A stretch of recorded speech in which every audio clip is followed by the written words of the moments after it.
Paraula Libre, le média indépendant du pays nissar. De très bons souvenirs et qui maintenant coule une vie paisible à Tahiti. Ben oui, chaque année je reviens, chaque fois que je peux revenir, je viens et je vais au match, mais c'est vrai que ça me manque un peu, et surtout un stade comme ça, quoi. Et maintenant je suis loin, c'est vrai que je ne peux pas revenir toutes les semaines, ça me coûterait trop cher, quoi. Surtout que vous avez 22 heures de voyage. Exactement, ouais, avec 2 heures, plus les heures qu'on passe dans les aéroports en attendant en transit, quoi. Et 12 heures de décalage horaire, donc là pour vous il est 6 heures du matin, là. 6h30, oui, c'est ça, exactement. 6h30, donc les gens se lèvent. Là. Mais alors, comment vous avez pas trop de mal pour le décalage quand vous arrivez ici, un peu? Oui, moi j'ai toujours une semaine pour me remettre d'aplomb, toutes les nuits à 3h du matin, je suis sur la terrasse, parce que je vis chez ma mère. Je suis sur la terrasse à prendre un bon petit café, quoi, le temps que je me remette, parce que c'est vrai que c'est difficile. Il y a une semaine pour se remettre en forme. Alors écoutez, on va commencer par retracer votre carrière. Donc vous êtes né déjà le 12 juillet 1956 à Nice. Exactement, ça fait il y a longtemps. Vous êtes un Nissart. Nissart, voilà, donc bienvenue. Et puis donc vous débutez à Villefranche-sur-Mer, vous avez environ 10 ans. Et vous êtes sélectionné, vous faites les sélections de jeunes et c'est là que vous êtes repéré par l'OGC. Et ce qu'il y avait souvent à l'époque, il y avait des matchs en levée de rideau. Au Stade du Ré, on jouait au Stade du Ré ou au Louis II à l'époque. Et il y avait les dirigeants qui me voyaient, bon, pas mal. Après, j'ai fait partie des sélections Côte d'Azur, Sud-Est. J'étais gaucher, je jouais l'ailier gauche, j'avais une bonne frappe de balle. Et donc un jour, il y a les dirigeants de Monaco qui sont venus chez moi. Monaco, mon oncle, il me dit c'était pas très bien, on attend encore un peu. Et puis après, il est arrivé l'OGC Nice. Et l'OGC Nice, c'est là qu'ils ont dit bon, il faudrait que le gamin il vienne chez nous pour monter d'un cran. Et donc c'est à 16 ans que vous arrivez au gym? À 16 ans à peu près, oui, en critérium junior à l'époque, avec c'était Cocture Ferry l'entraîneur, quoi. Donc c'est au centre de formation, il y avait Henri Zambelli, il y avait Castellani, il y avait Sanchez, il y avait à l'époque Montagnoli, je ne sais pas si vous vous rappelez tout ça, mais toute une Marco Esposito, il y avait Massa, il y avait Thierry Massa. Je vais passer là, voilà, parce qu'il va me faire un petit coucou, le mec. Voilà, okay. Et alors à l'époque, vous jouiez ailier gauche. Tout à fait. À l'époque, j'étais ailier gauche. Ouais. Donc, comment ça se fait que vous êtes passé arrière gauche? Qu'est-ce qui a fait Eh bien, avec mon physique, on s'est aperçu qu'en fait, j'avais plus de qualité pour jouer derrière, tout en ayant des qualités pour jouer à l'arrière offensif à l'époque. Ça commençait un petit peu à avoir on aimait bien que les défenseurs, les ailiers jouent, les arrières latéraux jouent en avant. Et moi, j'avais des qualités pour jouer derrière et pour jouer devant. Donc, c'était parfait, quoi. Alors, vous disiez que vous étiez très ami avec André Chorda. Alors Dédé, je me souviens parce que je rêvais trop le matin à l'entraînement et j'avais une anecdote. Moi quand j'arrivais, j'étais tout jeune, je tapais au vestiaire, je ne sais pas si ça s'est fait encore maintenant, je tapais au vestiaire, je disais bonjour, je peux rentrer, il y avait Charlie Loubet, il y avait Isnar, il y avait Chorda, Dédé, et je m'habillais, Dédé il me prenait sur le bras, il me dit allez viens petit, on va courir avant de faire l'entraînement. Et on allait faire des longueurs, c'était extraordinaire. Vous entraîniez avant des matchs? Tout à fait, on faisait déjà un semi-entraînement avant de commencer la séance d'entraînement. Et puis alors vous étiez aussi ami avec Claude Quitté. Alors Claude c'était super parce que je faisais un peu le beau, je faisais le fier, j'avais 16-17 ans.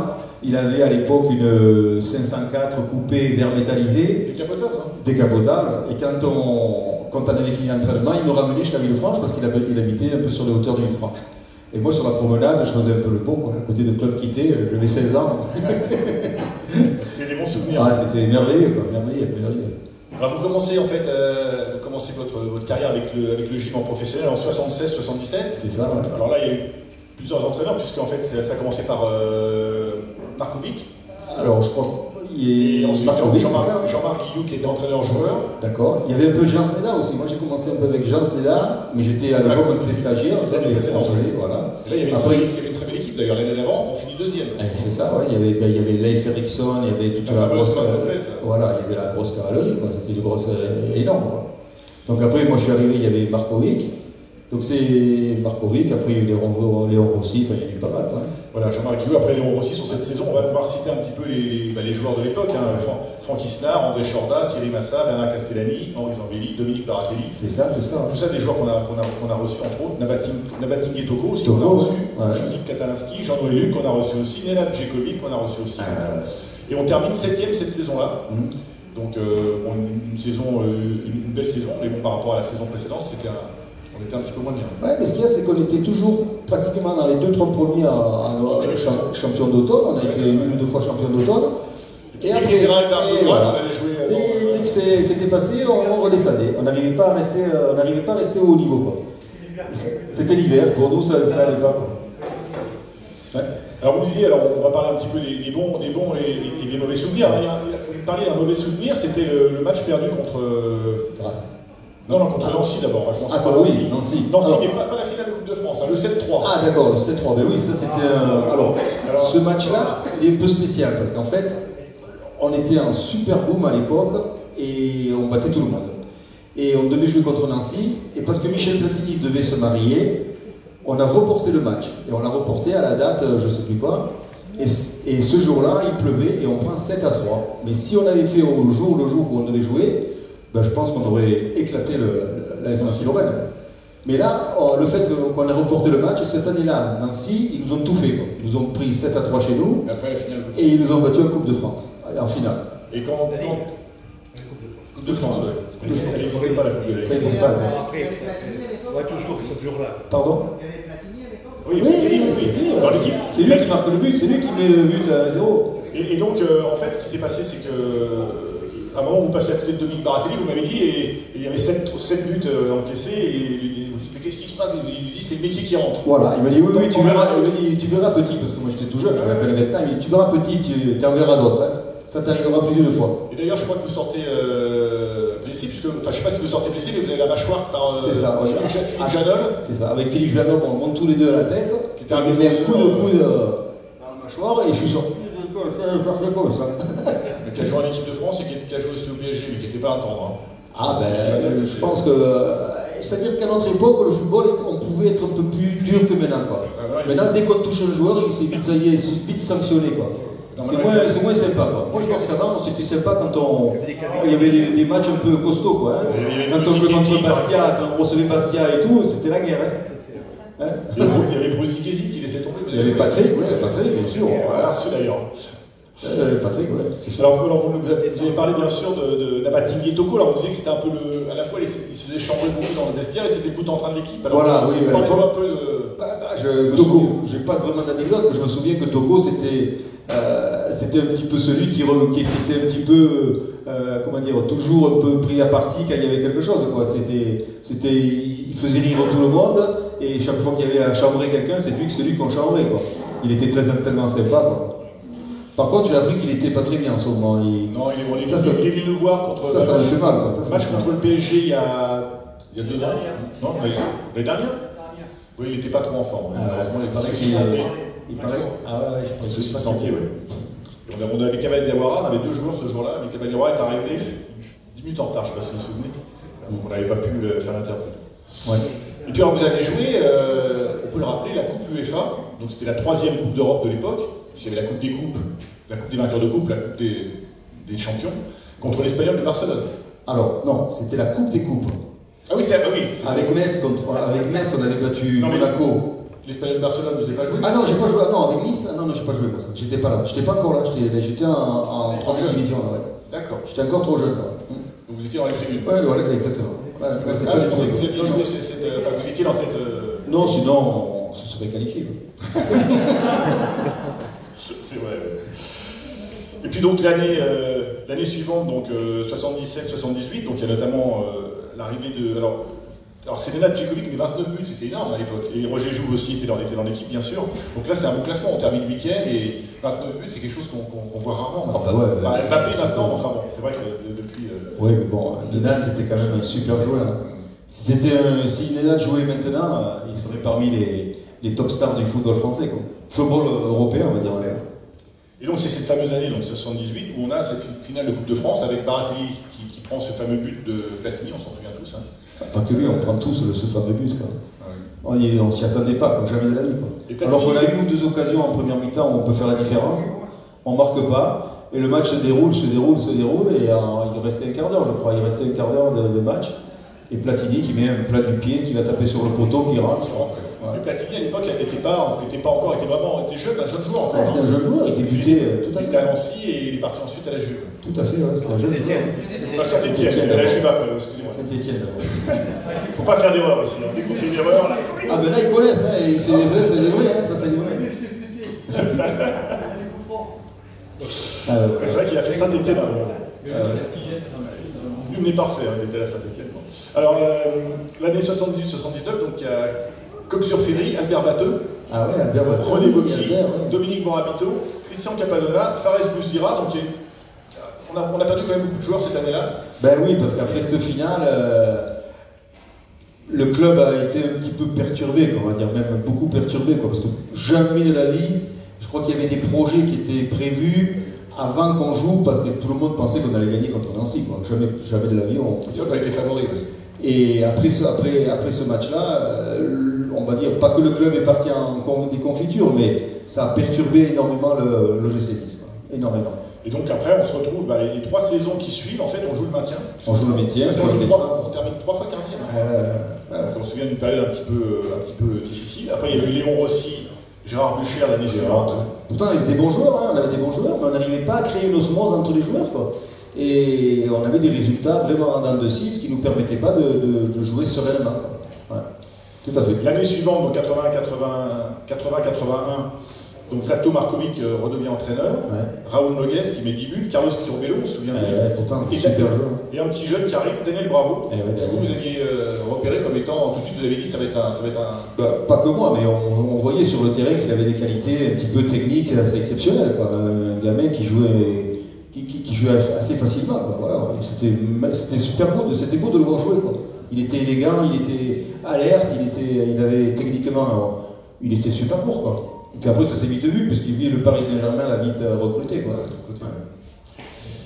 Alors l'année suivante, malheureusement, on descend. Alors l'année suivante, il y a entre autres dans les buts, entre autres des joueurs qui arrivent, Michel Lucier, Bruno Metsu, Patrick Brositesi, on en parlait, André Ray. André Dédé, Et on termine 19e, on descend en Ligue 2. Qu'est-ce qui s'est passé sur cette saison c'est ça, on n'arrivait pas à créer une équipe assez homogène pour pouvoir être assez solidaire sur le terrain, Et quand ça ne va pas mentalement, physiquement, le club s'écroule, l'équipe s'écroule un peu, Et après, quand on était dos au mur, on perdait tous les matchs, on n'arrivait pas à trouver la solution, et puis finalement, on descend en D2, Et peut-être ça a fait du bien, parce qu'après, je crois qu'ils sont combien de temps après, Moi, je suis parti après, je pense que c'est je sais pas. 3 saisons en D2, on avait fait à l'époque.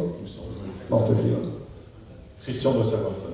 Etienne, tu es parti en 84 En 84, 83, 84, 85. On a gagné la Coupe de France. Et j'ai battu Barcelone aussi, en Coupe d'Europe. Ça, je le dis parce que je suis encore des derniers. Avec Tony Kurbos. Avec Tony Kurbos. Il y avait Bocalier. C'est vrai.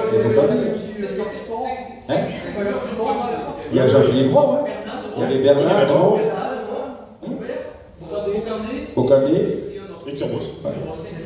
C'est grâce à moi, parce que je suis monté de Nice, je suis allé leur apporter un petit peu comment on jouait à Nice, dans le football. Je suis allé leur montrer comment on jouait, et puis ils ont vite adhéré, et donc c'est pour ça qu'on a battu Monaco en Coupe d'Europe, en coupe, et ça nous a permis de faire la Coupe d'Europe contre Barcelone. C'était 4-1 à l'époque. 4-1 chez nous, et on gagne 4-2 chez nous. Mais si vous aviez vu comment on a abordé le match, on s'est dit c'est pas possible. Tout le monde, rappelle-moi la télé, tout le monde. Incroyable. Mais non, mais le matin du match, on était. À l'époque, il y avait le tournoi de tennis de Barcelone. À l'époque, il y avait Borg, il y avait toutes les stars de l'époque. Et donc, l'entraîneur lui dit qu'est-ce qu'on fait? Vous voulez aller voir le match ou qu'est-ce qu'on fait? On va aller voir le tennis. Moi, j'ai pris avec 2 autres joueurs, on est parti voir la ville, on ne connaissait pas, et on a pris le bus. Il y en a qui sont allés voir les joueurs s'entraîner au tennis, il y en a qui sont allés, je ne m'en rappelle plus, mais on était très relax, très décontracté. Le but, c'était de ne pas prendre 8 ou 10 à 0. C'était de ne pas être ridicule. Et puis le match commence. On prend un but, un quart d'heure, on prend un but. Archibald, il marque. Putain, on est bien. Attention les gars, accrochons-nous. Et puis, 5-10 minutes après, Tony, il marque un but. Boum. 10 minutes après, 2-1 pour nous. Avant la mi-temps, 3-1. Putain, on rentre au vestiaire, on se dit, bon les gars, putain, qu'est-ce qui nous arrive là? Mais non, on ne savait pas. Je me rappelle très bien, on était dans les nuages. Et il reste un quart d'heure de jeu à jouer. Il y a une action avec Jules Bocandé sur le côté à gauche, qui donne le ballon à Tony. Tony contrôle, il marque. Putain, les Barcelonais se sont écroulés. Et nous, on était qualifiés. C'était magique. Ils ont même, à la fin du match, en général, on change les maillots à ce niveau-là. Ils ont jeté les maillots par terre, on les a tous laissés. On a dit, gardez-vous-les, on s'en fout. Pourtant, ils étaient beaux. Enfin, bon. ça, c'est un super souvenir. Putain, ça. Alors, les bons souvenirs, on va parler d'un souvenir un peu plus triste, hein, un peu plus, dont on ne se souvient plus très bien ici à l'OGC Nice, on a un peu effacé, et c'est l'élimination en Coupe de France le 19 décembre 82. On perd 2-1 contre Grasse. Et on a d'ailleurs ce soir le buteur du match qui est dans la salle. Ah ouais. Étienne Didley, qui a joué de 2012 à 2014 dans les U12 du 14. Hein, tu as joué au RC Grasse. Ouais, mais j'étais petit. Ah oui, t'es petit. C'est une blague, bien sûr, mais bon. Ouais. Il a joué à Grasse. Il a joué à Grasse. Mais quand il y a eu le match, il était supporter de Nice. Ça a été une catastrophe. Je ne comprends pas, pourtant on avait une belle équipe. La pelouse avait été refaite exprès. Ah ouais. Non, mais ça a été une catastrophe, parce que perdre l'OGC Nice perdre contre Grasse. Mais bon, voilà. En football, ça arrive chaque année. Bah, l'année dernière, l'OM a été éliminé par Andrézieux. Ça m'a permis de savoir ce que c'était, quoi. Parce que je ne savais plus jamais arriver. Et puis alors, donc, vous quittez, l'année suivante, le club est en Ligue 2, avec notamment Andrea Mitrano, Thomas Narsson, et c'est Jean Séraphin, l'entraîneur. Effectivement, on passe 3 années en purgatoire, on est en Ligue 2. Et vous partez en 1983, parce qu'en fait, on vous dit, voilà, il y a Paul Marchionni qui va être en concurrence avec Paul Marchionni. Tout à fait. Enfin, vous allez être, pardon. Et qui joue un peu poste, et vous avez des propositions du FC Metz, justement. Voilà, il y avait Joël Muller qui me disait, mais ça t'intéresserait pas de jouer à FC Metz? Je suis de Nice, monté à Metz. Dur, hein. Déjà que pour nous, Valence, Grenoble, c'est le nord, là-haut, c'était le Groenland. Et il me dit, mais tu veux pas aller jouer là-haut? Je dis, je sais pas, non, pourquoi pas, quoi. Et donc, l'OGC Nice, c'était Marion de Saint-Élie, le président, il me dit, Robert, on ne te garde pas, donc essaye de voir ce que tu peux faire, si tu peux aller ailleurs, tout ça. Je dis, ok, merci président. Moi, je me fâche avec personne, hein. Je faisais 10 ans que j'étais au club. Et donc, Joël me dit ça. J'appelle, 48 heures après, j'appelle le président Molinari, qui me dit, Robert, tu cherches même pas à comprendre, tu prends le train demain, tu montes à Metz, tu viens de suite, il n'y a pas de souci. Je dis, président, pas demain, mais c'est moi, j'arrive dans quelques jours, quoi, tu vois. Et voilà, je suis parti à Metz, alors, dur, parce que la famille, les parents, tout ça, putain, mais t'es fou, qu'est-ce que tu vas faire là-haut, tout ça. Je dis, mais ouais, bon, votre femme était contente? À l'époque, c'était belle. Bravo. Et donc et finalement j'ai fait le super choix, quoi, voilà. J'ai fait un super choix parce que c'est un choix de carrière, quoi. Et voilà, moi je voulais continuer. Et bon, c'est vrai que ça faisait un peu peur parce que de Nice, quand on a connu que Nice, monter à Metz, c'était pas évident, mais finalement j'ai fait le super choix, quoi. Puis voilà, et ça m'a permis de gagner la Coupe de France et d'avoir encore quelques années superbes après, quoi. Vous avez quel âge? J'avais 28 ans, 27, c'était en 86, 87. Quand vous arrivez à Metz? À Metz? Non, c'est 83. 83, 84. Oui, 83, 84. C'est après, c'est Strasbourg. Alors, j'ai vu que vous étiez membre fondateur de l'association des anciens Aiglons. C'est vrai? Avec Alain. Alors, tout à fait. Avec José Ribaud, qui est décédé, le pauvre José, et avec Alain Watelet, super, on avait décidé de monter l'association des anciens Aiglons. Et d'ailleurs, je regrette que maintenant ils ne soient plus au club. Enfin, ça, c'est des histoires comme ça, quoi. Mais c'était super, et on avait réuni tous les anciens. Mais il y a combien de temps? Il y a une quinzaine d'années? Quand c'était, je ne me rappelle même plus, moi. C'était après, quand on a arrêté la carrière, quand j'ai arrêté ma carrière, quoi. Hein. Donc un peu plus de 15 années. Parce que c'est pour moi que j'ai arrêté en 90. C'est pour moi. Hein. Ça aurait été 90, quoi. J'ai retrouvé alors la date de création de l'association. Ouais. Alors depuis que vous vivez en Polynésie, alors quand vous êtes arrivé là-bas, en fait, vous êtes tombé un petit peu amoureux de la Polynésie. Tout à fait. Puis vous avez monté notamment une entreprise d'aquabike dans la mer, pour les jeunes touristes. Alors c'est pas pour les touristes, en fait, c'est pour les gens, les locaux qui travaillent là-bas, quoi. D'accord, c'est eux qui viennent. D'accord. On a commencé dans un hôtel qui s'appelait le Sofitel, qui n'existe plus maintenant, qui était sur la ville de Faa, et ça a eu un succès énorme. On a eu jusqu'à 120 adhérents, c'était énorme. 120 adhérents on faisait 6 séances par jour avec ma compagne. Donc on avait 10 vélos, on se partageait les séances et ça me permet de m'entretenir, quoi. Mais on avait un bureau, c'était super, hein. 2 belles chaises longues avec un parasol sur la plage. Le bureau était super. Mais ça a été une superbe activité qu'on continue toujours, hein. Bon, l'hôtel a fermé, maintenant on est chez nous, on a une belle maison au bord de mer, au bord de lagon, et les gens viennent chez nous, on a aménagé avec un vestiaire, des douches et tout. Et là, comme on est un petit peu plus loin de la ville, on a à peu près une quarantaine entre 40 et 50 adhérents, quoi. Donc c'est sympa. Qui tournent. Mais c'est des locaux, c'est pas les touristes. D'accord, c'est locaux. C'est des locaux, ouais. Bon, on va passer aux questions des supporters. Hein, je suis là pour ça. Merci. Robert, tu as marqué 7 buts ou 8 buts avec le l'OGC Nice. J'aimerais savoir ton préféré.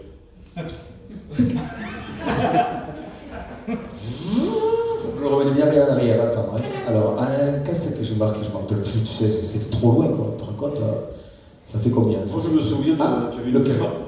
De tes buts, je me souviens de la frappe de mule. Ce qu'il y a, j'avais une frappe de mule. Souvent, le ballon, c'était très difficile à ce que les gardiens le captent, tu vois. Mais me rappeler le but que j'ai marqué avec l'OGC Nice, je ne me souviens pas. Par contre, je me souviens un que j'ai marqué avec le Racing Club de Strasbourg, Joël Batz.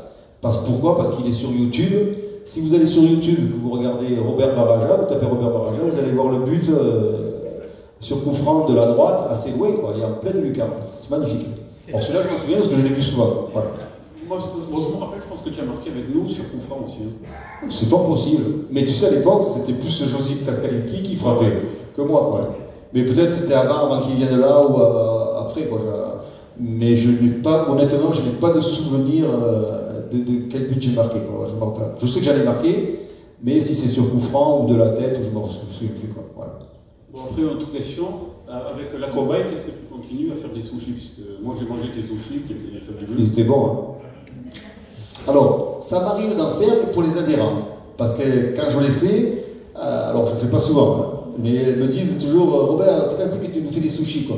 Parce qu'en fait, j'ai eu un magasin de sushis avant de partir en Polynésie, et une jeune femme asiatique m'avait appris à les faire. C'était super, quoi. Et de temps en temps, j'en fais pour les adhérents. Alors ça m'arrive de temps en temps. Mais je ne fais pas ça régulièrement, quoi. Ou alors je les fais pour nous, tout simplement.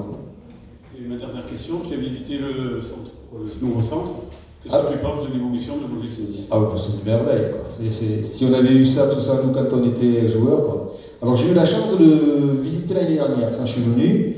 Donc j'avais appelé Alain, et Alain m'avait fait visiter tout le centre, avec les conditions et tout pour les jeunes. Et celui qui ne réussit pas avec toutes ces conditions, c'est qu'il y a quelque chose qui va pas dans la tête, quoi. Ou alors qu'il manque de sérieux, quoi. Voilà. Sinon c'est magnifique, c'est sûr que, je dis toujours, si avec à notre époque on avait eu un stade comme ça, on faisait exploser le public, quoi. Ça aurait été bon. Avec Jean-Noël qui débordait, avec Nedad qui accélérait, qui marquait des buts, ça aurait été vraiment quelque chose d'extraordinaire. Voilà. Une autre question de notre Grassois. Ouais, bravo. J'écoute pas, je veux pas, c'est un adversaire. Bonjour Robert, quel est ton plus grand regret avec l'OGC Nice? Est-ce que c'est la défaite de France ou surtout ne pas avoir gagné un titre avec ce club? Ben oui, un peu les deux, quoi. Déjà, bon, d'avoir perdu avec l'OGC Nice contre Nancy, ça a été une grosse déception. Hein. Et puis c'est vrai qu'on aurait tous aimé avoir au moins une année être champion de France, quoi. Tous les joueurs auraient aimé connaître ça, quoi. Bon, j'ai jamais connu ça. J'ai connu le champion de France en D2 avec Strasbourg, ça c'était sympa. Mais avec l'OGC Nice, c'est vrai que la déception, c'est la finale de la Coupe de France et n'avoir jamais connu une Coupe d'Europe, quoi, avec l'OGC Nice. Il faut rattraper Robert Mieux, ça va. Oui. Pourquoi c'était Sur la main de Lopez. La fameuse main de Lopez. Sur la main de Lopez contre Saint-Etienne, c'est Robert Mieux l'arbitre. Ah ouais? Eh oui. C'est un bon arbitre. Ouais, Il y a tout le monde qui l'a vu sur l'arbitre. Il n'y avait pas la barre. D'accord. Non, d'accord. On peut le Il n'y faire. avait pas la barre. Mais après j'ai passé des superbes années à l'OGC Nice, c'était quand même des années magnifiques, quoi. Quand tu es joueur, c'est des années magnifiques, quoi. Quand tu es footballeur, c'est un métier de rêve, quoi. Moi je souhaite à tous les jeunes qui partent dans cette carrière de réussir, parce que c'est surtout maintenant, quoi. Bon, sans parler des sommes astronomiques que les jeunes gagnent maintenant, que les gens gagnent, quoi. Mais c'est un métier extraordinaire, quoi. Surtout chez toi. Surtout Chez toi. Chez toi, Nice. Ah oui, surtout ici, quoi. Surtout ici. Mais bon, dans tous les clubs, c'est sympa, quoi. C'est magnifique, quoi. Question suivante. Et quand vous étiez arrivé en 76 à l'OGC Nice, est-ce que vous sentiez que vous étiez arrivé dans une équipe fracturée après la déception du titre perdu injustement face à Saint-Etienne? Putain, je me souviens plus là, tu me parles de ces questions. J'étais jeune, j'avais 16 ans quand je suis arrivé, quoi. Moi, je sais que quand je suis arrivé, j'étais fier de rentrer dans ce club, tu vois. Je disais, c'est super, surtout que je côtoyais des gens comme Charlie Loubet, tous des gens qui étaient en équipe de France. À l'époque, ils étaient tous en équipe de France, il y avait beaucoup. Hein. Claude Quitté, ils étaient en équipe de France, c'était super. Donc, j'étais fier quoi, quand tu arrives dans un club comme ça et que tu es dans les vestiaires en plus avec ces gens-là, qui te disent, putain, mais je suis à la porte de l'équipe première, tu vois, je tape, j'ai plus qu'à ouvrir une porte pour réussir, quoi, tu vois. Ça vaut le coup, quoi, tu vois. Avec quel joueur tu avais le plus d'affinité à l'époque? Surtout avec Henri Zambelli, parce qu'on était jeunes ensemble, quoi. Mais après, on s'entendait bien avec tout le monde. Mais le plus, c'était Henri, parce qu'on avait fait, on a eu la chance de faire 2-3 voyages ensemble. On était allé à Palma de Majorque avec nos ex-femmes, quoi. Et voilà, c'était parce qu'on était jeunes ensemble, quoi. Voilà. Et est-ce que vous entendiez bien avec Thierry Massa? Un garçon que j'aimais beaucoup, mais que... Oui, c'était super avec Thierry, avec tous, là, c'était... Moi, je me rappelle être dans les vestiaires au Parc des Sports, là-bas, on avait le vestiaire derrière, hein, on avait le vestiaire derrière avec tout, il y avait Malamachi, et toi, Bernard, il y avait Montagnoli, il y avait tous les anciens, on passait des super moments là-bas derrière, hein, c'était extraordinaire, quoi. C'était vraiment super, quoi. C'était des bons souvenirs là-bas derrière. Avec le froid et tout du Parc des Sports, hein, quand il y avait le vent l'hiver et tout, le vent, on s'entraînait avec Léon Rossi, hein, putain, on a fait des séances de physique et je ne dis pas quoi. Mais bon, ça nous a permis d'avoir une belle carrière, quoi. Bah écoutez, on va vous remercier de nous avoir rappelé tous ces bons souvenirs. On va vous laisser faire la pailletta à Thierry. Hein, et puis bah, on va vous remercier, on va vous applaudir bien fort. C'est moi qui vous remercie, hein, c'est moi qui m'avez invité, ça me fait toujours plaisir. Et puis, peut-être l'année prochaine, si je repasse, hein, avec plaisir, je reviens l'année prochaine. Vous êtes ici chez vous, en tant que Nissard. Merci à tous, et puis bon match ce soir, en espérant qu'on mette les 3 points. Hein.